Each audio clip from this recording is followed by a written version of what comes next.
Rreziku që banorëve të Sarajit u kanosen nga vërshimet që shkaktonte lumi i thatë, nga sot do të jenë vetëm në memorien e banorëve të kësaj zone. Për rregullimin e shtratit të këtij lumi në Saraj, zbretën zyrtarët qeveritar në krye me kryeministrin Hristian Mickoski.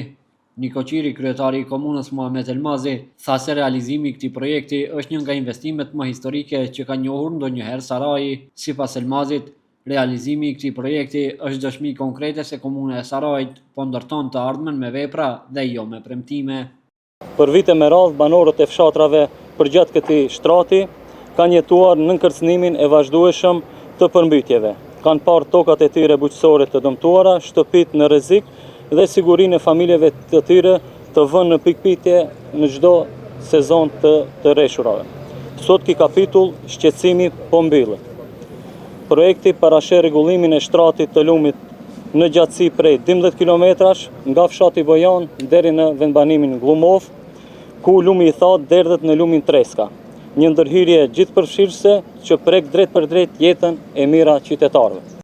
Kryeministri Hristian Mickoski përgëzoi përfaqësuesit e Vlenit nga Saraji për punën dhe angazhimin e tyre.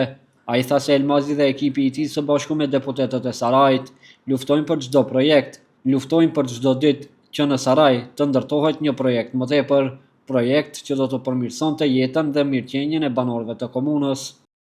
I mislim da ka jedna ovakva timska rabota rezultira so. Mendoj se një punë e tillë ekipore rezulton në më shumë projekte të realizuara dhe me rezultate më të mira. Vetëm në atë mënyrë mund të arrijmë që qytetarët e presin nga ne politikanët. Kjo qeveri mbetet e përkushtuar në realizimin e projekteve dhe premtimeve që edhe e kemi marrë si obligim. Nuk është e lehtë, kemi shumë sfida, por ne nuk do të tërhiqemi dhe ne nuk do të dorëzohemi. Nga ana tjetër, ministri i ekologjisë Muhamet Hoxha tha se po realizohet një projekt që për dekada me radhë është premtuar dhe ka mbetur vetëm premtim.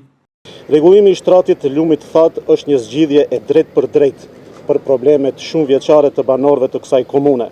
Për këtë qëllim, si ministri kemi siguruar mbi 379 milion denar nga buxheti i Ministrisë së Ambientit Jetësor dhe Planifikimit Hapësinor.